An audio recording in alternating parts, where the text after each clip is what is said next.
My name is Simon Petrikov.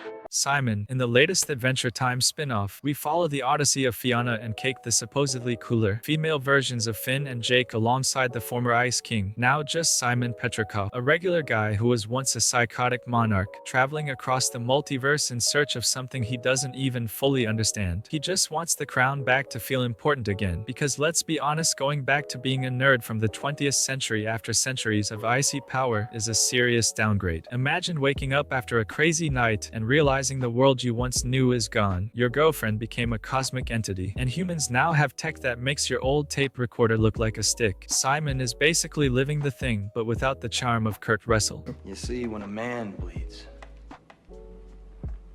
it's just tissue. And that's the issue. Humans are strange creatures. We love calling ourselves unique and special, but deep down, we all crave a group to belong to. That's the so-called gregarious instinct, which we share with other species. It's that impulse that makes us join fandoms, root for terrible teams, and believe that this time, the politician will be different. Nietzsche once said, "Madness is rare in individuals, but in groups, parties, nations, and epics, it is the rule." And of course, he wasn't talking about literal madness, but rather our human capacity to pick a side and defend it tooth and nail. Simon, though, has no group, no purpose, only a sick nostalgia for a time that no longer exists. In a way, not remembering or being fully aware of his actions while under the crown's influence made things easier for him. He's like that friend who's always saying, "Back in my day, things were better," except his day was the pre-apocalyptic era. Now he's just a depressed guy in a broken world. What I mean is that Simon didn't belong there, and the person he used to be in that world wasn't really him either. After all, he barely remembers anything from the time he wore the crown. Now, he's just existing, alone, with no purpose, haunted by a longing for a time that will never come back. A depressed man, maybe lacking the support of a collective that could help him find meaning in his life. This brings up the reflections of Enlightenment philosophers like Rousseau and Kant on individualism and the search for autonomy. Rousseau believed that in a world heavily shaped by institutions and social conventions, one should seek freedom and their noble savage, a pure state of existence, unburdened by imposed norms. Kant, on the other hand,